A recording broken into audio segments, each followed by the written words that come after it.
내 돈이 들어간 게 없어요? 네, 없습니다. 완전 환상의 투자를 하셨는데요. 안녕하세요. 오늘 페니의 쉬운 부동산 투자 상담 시간인데 오늘이 7기 두 번째 시간이었고요. 마지막 게스트세요? 네, 맞습니다. 간단히 본인 소개하고 지금까지 어떻게 투자를 해오셨으며 또 고민은 뭔지 부탁드립니다. 안녕하세요. 저는 닉네임 망고나무라고 하고요. 네. 지금 현재 고덕에서 거주를 하고 있고요. 저는 지금까지 부동산 투자를 하면서 대부분 그냥 분양권에 투자를 했던 것 같아요. 네. 아파트 분양권을 투자를 했고요. 분양권에 투자를 했지만 실제로 첫 거래의 시작은 청약은 아니었고요. 그냥 분양권을 제가 마음에 드는 물건을 프리미엄을 주고 피를 주고 거래를 했던 게 첫 계약이었고요. 그렇게 해서 입주를 했고요. 비전동의 소사벌 지역이고요. 두 번째로 또 분양권을 구매를 했거든요. 네, 그게 지금 거주하고 있는 고덕 분양권을 청약으로 당첨을 돼서 고덕에 청약이 당첨되신 네, 거예요? 맞아요. 여기는 지금 세를 내주셨어요 그러면은? 지금 저희가 실거주를 하고 있고요. 그러면 피주고 분양권상 소사벌은 그 세를 주셨어요? 네, 월세를 주셨어요. 그럼 2주택 또 있어요? 그 무순위 청약 기회가 있어서 지제역 지역에 분양권을 하나 계약을 했고요. 그것도 지금 현재는 등기를 완료해서 주택은 3개 가지고 있습니다. 그러면은 얘도 지금 세를 내줘야 되나요? 월세로. 예.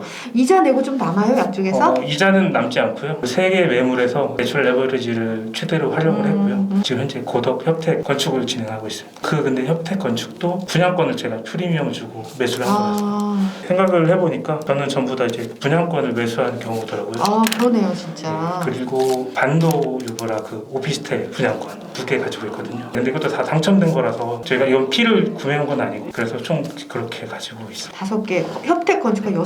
예, 맞습니다. 하락장에서 분양권 하셨던 분들이 많이 지금 힘들어하시잖아요. 네, 맞습니다. 그런 건 없나 봐요 별로. 처음부터 뭐 대출 레버리지를 일으킨 건 아니고 실거주를 하던 물건을 담보로 또 다음 물건을 또 대출을 이렇게 해서 그렇게 계속 투자금 현금을 좀 모으다 보니까 지금 그 건축 중인 협택에 대해서 건축 비용으로 다 충당을 하고 있고 그 비용을 제외하고는 나머지는 현재 월세 수익으로 그 이자를 상환할 수 있는 수준이죠. 월세 상환 이자는 어떻게 올라갈 가능성은 없어요? 세 가지가 다 좀 다르긴 한데요. 더 이상 상승할 가능성은 좀 적은 것 같아요. 고정인 거는 고정 기간이 좀 길고 최근에 일으켰던 대출 레버리지는 더 이상 상승 가능성은 좀 부담은 현재보다는 더 늘어나진 않을 것 같은데 이자도 다 월세에서 나오는 거잖아요, 그죠? 예, 맞습니다. 네, 그리고 협택 건축 진행은 이거 언제 완성되세요? 3월 정도면 될 것 같습니다. 얼마 안 남았네요? 이것도 뭐 짓기만 하면 다 월세 잘 나가잖아요. 네, 이것도 수익률까지는 어쨌든 근데 이것도 대출 레버리지가 좀 상당히 큰 편이라 빨리빨리 진행해서 빨리빨리 새가 나가야 되겠네요. 그러면 이제 반도 유보라 2개는 어떻게 계속 가져가실 생각이세요? 단기로 하실 생각이세요? 현재 분위기로는 좀 시세가 분양권보다는 떨어져 있는 상태라서 그래요? 매도를 해볼까라는 고민은 가지고 있고요. 이게 입주가 언제죠? 반도 유보라? 25년도에. 저 여기가 너무 그 앞에 막 상가 있고 되게 살기 좋아 보이더라고요. 네, 제가 써요. 네. 그때 그철을. 나 여기 평택에 오면 여기 살고 싶다 이런 생각을 했거든요. 네. 고민이 없으실 것 같은데요? 아무 고민이? 저는 마음의 걱정거리나 이런 것들은 크진 않거든요. 다만 저희 배우자가 투자나 이런 거에 대해 이렇게 반대를 하는 입장은 아닌데 좀 불안한 마음이 있고 근데 그런 마음은 현재는 좀 많이 해소가 되긴 했는데 그래도 월 달달이 조그만 수익이나 이런 게 있었으면 좋지 않느냐. 너무 각 물건마다 큰 대출 레버리지를 최대로 일으킨 것은 아니냐. 좀 수익률을 개선하거나 이럴 수 있는 방법이 없느냐라는 고민이 있어요. 방법은 하나네요. 사모님 여기로 보내는 거. 네, 그것도 조금 고민하고 있는데. 네, 그밖에 없네. 네, 근데 망고나무님은 그럼 직장에 다니고 계세요? 네, 현재 직장인. 직장 다니면서 언제 이렇게 부지런하게 잘 하셨네요. 제가 근데 걱정거리가 뭐냐면 이런 매물들을 장점이나 그런 걸 파악하고 실제 구매한 게 아니고 대부분이 분양권에 대한 당첨에 대한 거라서 제가 좋은 물건인지 아닌지를 구별하는 능력은 없어 보이거든요. 운에 의해서 좀 이런 걸 해보면 어때라는 이제 권유에 제가 쉽게 좀 계약을 하거나 하는 편인 것 같기도 해서 지금 다 월세를 주고 있다는 얘기는 한 채당 꽤 많은 돈들이 지금 들어갔다는 얘긴데 네, 그죠? 맞습니다. 저기 이게 소사벌에는 지금 월세 받고 있는데 얼마 정도 투자하셨어요 여기는? 대출 없이 최초 구매를 했던 거라서 3억 네. 제가 담보로 3억 5천 대출을 받았거든요. 3억 5천. 네, 그 금액으로 이제 두 번째 주택 호반을 잔금을 치렀고요. 그러면은 뭐 실제로 내가 들어간 돈은 얼마예요? 대출 빼면은 플러스 구간이긴 하죠. 내 돈이 들어간 게 없어요? 네, 없습니다. 완전 환상의 투자를 하셨는데요. 내 돈 들어간 게 없어. 지제역 거기도 거기는 소형 평수였는데 거기도 감정가로 이제 대출이 나오다 보니까 감정가 이상으로 나가서 분양가 이상 대출로 월세도 바로 네. 연말에 바로 계약을 해서 좀 행복한 연말을 보내기는 했거든요. 그러면은 고덕에 집 실거주 하는 거에는 얼마 들어가 있어요? 여기 대출은 3억이 잡혔습니다. 그리고 실제로 내가 낸 돈? 네, 2억 5천 정도 2억. 그거에 대한 투자금이 있는 것 같습니다. 되게 대출을 이렇게까지 잘 일으켜서 연쇄적으로 하기가 참 쉽지가 않을 텐데. 그리고 이자 상승에 대해서도 다 해지가 되어 있으시고 제가 상담을 받아야 될 것 같은데요. 아니, 저는 항상 제가 잘하고 있나 이런 불안감이 항상 있는데 그걸 이겨낸 다음부터는 좀 빠르게 어떤 방법을 알아내는 편이긴 하거든요. 그래서 그러다 보니까 마음은 좀 어떠세요? 좀 불안해요? 저는 되게 두 번째 주택을 등기친 이후부터는 굉장히 평온한 마음으로 그럴 것 같은데요, 지금 보니까. 저는 평온한데 그 가족이 평온해야 다 평온한 게 아닐까라는 제가 그 불안함을 해소해주지 못하고 있다 보니까 어떻게 하면 좀 그런 방법이 있을까 해서 상담을 요청드립니다. 그러면 사모님은 책 읽는 거 좋아하세요? 그과는 좀 거리가 있어 보입니다. 저도 비슷한 타입이긴 하고. 투자를 하신 분들이 그 내심 불안감이 있는 게 내가 하는 게 맞는지에 대한 좀 불안감은 좀 많이 있으시더라고요. 선 분양 후 공부할 수밖에 없으니까. 근데 여기는 어떻게 보셨어요? 저는 여기 부자사거나 부동산 스터디 카카오톡방에서 입장한 지는 좀 오래됐는데 와서 참석할 용기나 이런 생각은 없다가 최근에 그 건축주 프로젝트 이제 법인으로서 또 다른 방법이 있다는 걸 프로젝트를 하신다는 얘기를 듣고 그때 신청을 하면서 이번에 부자사관학교도 같이 시청하게 됐거든요. 그러면은 제가 보면 혼자서도 참 잘하셨어요. 그리고 마음도 뭐 어느 정도 위험이 다 해지돼 있으시고 사실은 대출 레버리지를 쓰게 되면 상당히 위험하다라고도 말할 수 있는데 또 월세로 인해서 여기가 또 월세가 좀 다른 데보다 더 주택이어도 좋은 것 같아요, 시장이. 그죠? 그러다 보니 이자에 대한 위험 부담도 지금 없으시고 게다가 조금 그렇다 할 만한 거는 반도 유보라 분양권 산 게 이제 2025년인데 이게 만약에 분양권 전매를 하지 않고 그냥 계속 가져가셨을 경우에 2025년에 아무래도 내가 돈이 좀 많이 들어가야 되지 않을까 어느 정도. 그렇죠. 그게 이제 위험이라면 큰 위험이에요. 그렇죠. 근데 2025년은 아직까지 시간이 많이 있고 이거는 뭐 최악의 경우에는 막피로 팔아야죠. 내가 두 개를 다 감당하기는 좀 어려우실 것 같아요. 입주를 하시게 되면 하나 정도 이제 손해를 보고 팔 수도 있지만 지금 하나, 둘, 셋, 넷, 다섯, 여섯 번째까지 했는데 아직까지 내가 손해 나거나 위험을 리스크한 게 없는데 이게 처음 위험이다라고 하면 이것도 상당히 반가운 위험이 아닐까라는 저는 생각이 드네요. 내가 지금 여섯 번째까지 아무런 어떤 리스크를 다 해지를 해왔는데 한 번쯤 리스크는 한번 맞아야 되는 거 아닌가요? 양심상. 그죠? 그래서 이거는 기쁜 마음으로 내가 리스크를 준비하시면 긍정의 마음으로. 그렇죠. 그렇죠. 지금 분양권 투자하셔가지고 올해 입주가 3개가 입주이신 분도 있고 그랬거든요. 보셨는지 모르겠지만 그거에 비하면 저글링을 하셨다고 해야 될까? 맞아요. 저글링 이렇게 저글링을 굉장히 잘 해오셨고 또 협택 건축 진행까지 다 하셨고 이제 3월달이 분기점이 될 것 같아요. 제가 볼 때는 3월달에 월세 수익도 낼 수 있지만 여기서 뭔가 전세 레버리지를 통해서 돈을 더 받을 수도 있는 그죠? 그런 가능성이 있잖아요. 여태까지 너무 잘해오셨고 뭐 아직 리스크는 아직 시간이 있고 그래서 너무 잘하시고 계세요 보니까. 분양권 투자가 위험하다라고 하는데 그런 위험을 하나도 안 가지셨어 지금 보니까. 앞으로는 어떤 투자를 하고 싶으세요 그러면? 결과물로서는 잘 뭐 했다고 평가해 주시긴 했는데 저는 부자사관학교를 오기 전까지도 한 세대는 한 가구 한 집만 보유해야 되는 1주택에 대한 굴레를 마음속으로는 벗어나지 못했는데 어떻게 이렇게 하셨어요? 그 세 개의 주택을 다 그 일시적 조건을 위해서 만들어 놓은 사이클이었거든요. 그러다가 매도를 안 하고 그냥 쭉 가게 되셨구나. 매도를 사실 못했죠. 그렇죠. 최근 분위기에 이제 원했던 가격에 매도를 하지 못하니 그럼 이럴 바엔 최대 대출 레버리지로 가져가는 방향을 바꾸면서 이렇게 결과물이 나왔는데 그래도 항상 저희 부동산 이렇게 거래를 하는 거를 저희 부모님들이나 저희 친지분들은 잘 모르시거나 좀 말리시는 편이거든요. 그쵸. 근데 저희 배우자는 이렇게 말리지는 않는데 항상 좀 이 불안함이 있고 어떻게 해도 조금씩 수익이 있어야 이 불안함이 좀 해소되지 않을까. 그러면은 와이프한테는 수익 모델을 제시를 해주는 방법이 가장 좋겠네요. 아 맞습니다. 네. 그러면 제가 볼 때는 이제 이게 수익 구조가 될 만한 거는 뭐냐면 지금 실거주 하시는 곳 네. 있으시고 고덕 호반하고 응기하셨고요. 월세 주고 있고 그 다음에 소사벌도 월세를 주고 있는데 자 이렇게 얘기하세요 사모님한테. 이제 월세는 오른다. 네. 오르면 이게 서서히 내가 투자한 돈이 없는데 여기서 바로 너무 성급한 거야. 왜냐하면은 지금 하나도 돈 들어간 게 없잖아요. 바로 수익을 내긴 어려워. 우리가 지금 아까 수업 시간에도 맞아요. 얘기했지만 내가 돈이 없으면 시간을 못 얻어야 되는 거거든요. 맞습니다. 그러니까 월세가 한 2년에 한 번씩 10만 원이라도 오르면 네. 이게 만약에 뭐 1년에 10만 원씩 오른다고 치면은 10년이면 100만 원이에요. 그렇죠. 그죠? 그래서 양쪽에서 서서히 이자 금리는 앞으로 내려갈 거고 금리가 더 오르진 않을 거 아니에요. 금리가 내려가면 이자가 내려갈 건데 거기에 비해서 월세하고 전세는 좀 내려갈 수 없는 구조예요. 우리나라 그렇죠. 사회가. 맞습니다. 그렇게 되면 서서히 그 모형을 한번 얘기해 주세요. 1년에 5만 원씩만 올린다고 치면 10년이면 하나당 50만 원이 나온다. 그럼 양쪽에서 얼마 나와? 내 돈 하나도 안 드리고. 100만 원이 나오면 그쵸. 어떠냐. 내가 드린 돈이 없기 때문에 이거는 시간의 레버리지를 해야만이 이게 이익이 되는 거고 자본주의 경제에서 내가 드린 돈 없이 바로 수익이 나오는 거는 저기 금융 다단계밖에 없죠. 맞습니다. 어떻게 보면 그것도 돈 들어가야 되네 생각해보니까. 네, 그래서 너무 그렇게 성급하게 보지 말고 이게 길게 봐야 된다라는 설명을 좀 해주시면 좋을 것 같아요. 독서를 좀 더 권할까요?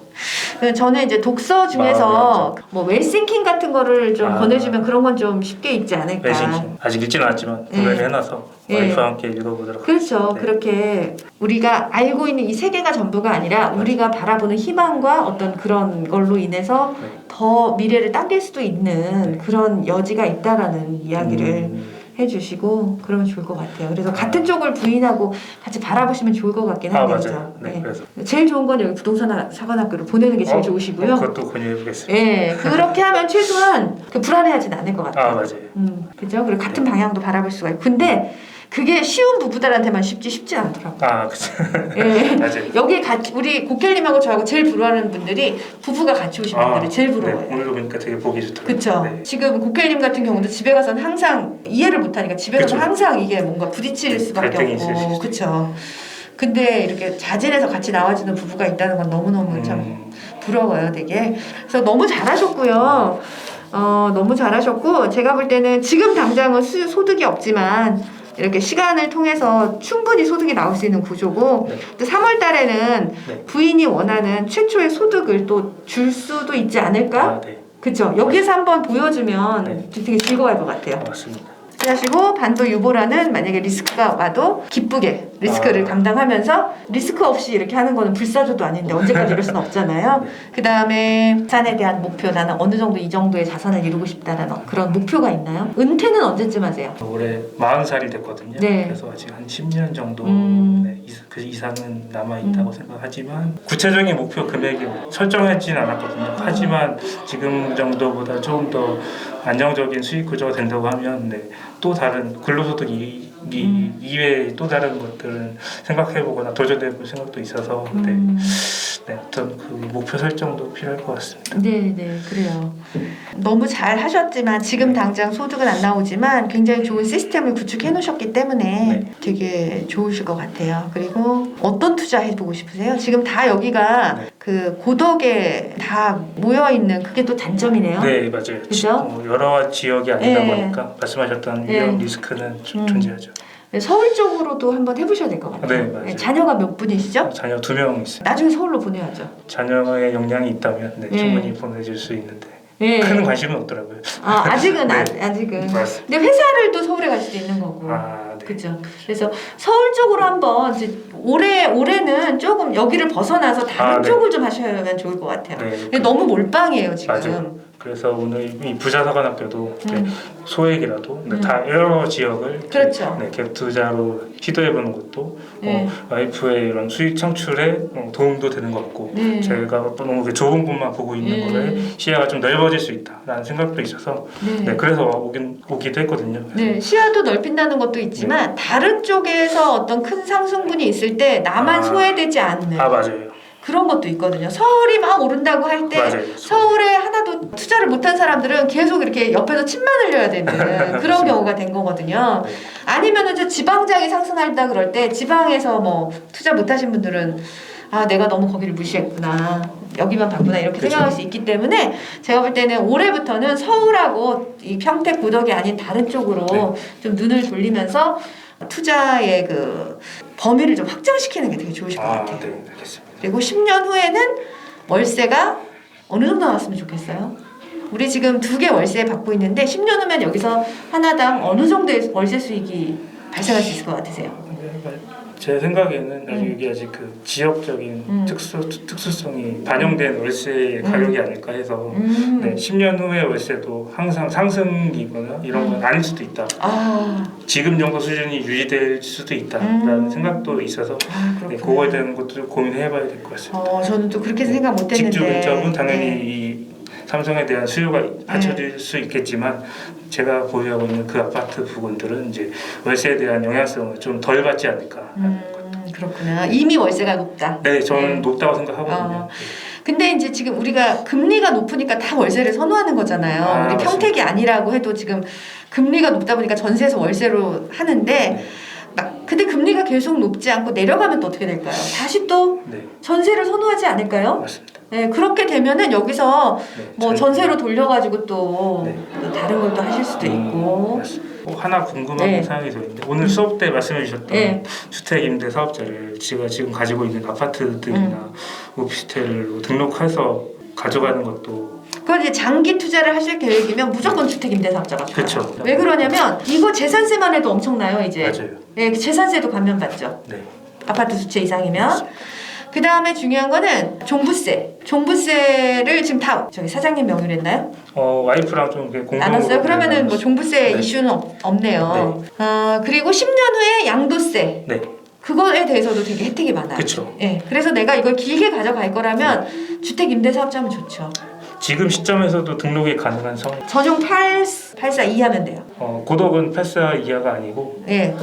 이건 1번이랑 그 3번은 지지역이거든요. 거기는 소형 평수라서 다 84 이하예요. 1번, 3번은 그런데 이제 뭐가 문제가 있냐면 주택임대사업자를 냈을 때요. 전세면 세금이 별로 없는데 월세면 좀 세금이 있어요. 그렇죠. 그것도 한번 따져보셔야 돼요. 전세로 바꾸는 시점에 혜택이 남아 있다면 주임사를 고려해 볼 법. 네네네. 그리고 반도 유보라는 전용 얼마예요? 여기도 84 타입이거든요. 방 3개. 그러면은 이거는 될 거예요 아마. 그렇죠. 되니까 이것도 생각해 보시고 그러면은 얘는 취득세 감면 받으니까 좋죠. 그렇죠. 걔는 거의 한 1,500만 원 정도 감면될 거예요. 아니다. 이거 분양가 얼마짜리예요? 여기 6억. 6억이에요. 그러면 4.6%니까 거의 3천만 원? 두 개면 6천만 원. 네, 맞습니다. 지금 1임사로 등록되어 있긴 한데 나중에 그거를 바꾸는 거 가능해요. 그 환급 받은 거를 내고 그 다음에 그렇게 하시면 돼요. 또 뭐 궁금하신 거 있으세요? 아닙니다. 제가 이 영상을 와이프에게 보여주면 좀 더 안심을 할 것 같아요. 네네네. 전문가의 의견이 본인이 생각했던 그 불안감을 충분히 해소해 줄 수 있다는 생각을 할 수 있을 것 같아서 그리고 또 생각을 해보면 또 저의 투자 금액은 아니지만 또 월세나 이런 임대를 주면서 발생했던 보증금은 또 와이프의 수익을 한번 보여줬던 적도 있는데 그럼에도 좀 아직도 불안함이 너무 많다. 그리고 이렇게 일으켰던 대출의 규모가 너무 크지 않느냐. 그런 고민도 있어서 저도 좀 공감하는 부분이긴 한데 그런 걸 해결할 수 있는 방법이 없을까 했는데 좋은 답변을 해주셔서 도움이 됐습니다. 근데 이제 뉴스가 너무 불안을 조장해요. 그런 것 같아요. 뉴스가 너무 그래서 사실은 이제 사모님께서 우리 투자에 대해서도 불안감이 있으시면 그거 말고 다른 쪽에도 좀 불안감이 있으실 수 있는 가능성이 높아요. 제가 볼 때는. 다른 그러니까 이 투자뿐만 아니라 어떤 삶에 있어 다른 부분에 있어서도 네. 항상 불안감이나 아. 이런 게 존재할 수도 있다는 거죠. 아, 네, 그런 네. 부분도. 예, 그러면은 사실 이 불안감이라는 게 아까도 말씀드렸지만 사람들이 그 원시 시대에서 내가 그 불안감, 부정성 이런 걸 가지고 있어야 살아남을 수 있기 때문에 그게 정말 필요한 거긴 하지만 자가 면역 질환처럼 오히려 나를 방해를 하는 거죠. 아, 이게 네. 그죠? 네. 그래서 행복한 삶을 못 살게 하는. 맞아요. 그래서 이게 점점 심해지면 지금 우울증, 공황장애 이거 왜 그렇게 많아요? 그런 불안감에서 비롯되는 거거든요. 네. 그래서 그런 어떤 불안감이 너무 높으면 내가 어떤 나의 행복한 삶을 즐기지 못하게 하는 그런 방해 요소가 될 수 있어요. 그러니 부동산뿐만 아니라 내가 어디 남모르게 어떤 갖고 있는 불안감이 사람들은 많이 있거든요. 이제 그런 것들에 대해서 내가 객관적으로 바라보고 그거에 대해서 벗어날 수 있는 방법은 그런 어떤 책을 통해서 내가 뭔가를 탐구하면서 내 머릿속에 갖고 있는 어떤 질문에 대해서는 네. 결국은 내가 답을 얻게 내 뇌가 만들어 주거든요. 아, 네. 그래서 혹시라도 그런 게 있다면 책을 통해서든 뭐를 통해서든지 내가 문제의식을 한번 갖고 있다면 그거에 대해서 계속 찾아내려고 노력하는 게 또 사람이거든요. 그렇죠. 네. 그런 게 필요할 것 같아요. 그런 걸 한번 보시고 만약에 부동산뿐만 아니라 다른 문제에 대해서도 한번 과연 내가 행복하게 지금 살 수 있는 삶을 혹시라도 그런 걸로 못 살고 있진 않은지. 맞아요. 네. 포기하는 게 부분이 없구나. 네, 그렇죠. 그거에 대해서 한번 점검을 하고 네. 해보시면 좋을 것 같아요. 알겠습니다. 네. 큰 도움이 됐습니다. 감사합니다. 네, 감사합니다. 제가 좀 더 배워. 나 이거 가져가서 배워야겠어요. 이거 제가 너무 잘하셔가지고. 마음을 자신 있는 방법을 몰랐는데. 네, 그게 필요해요, 되게. 네, 감사합니다. 네. 감사합니다.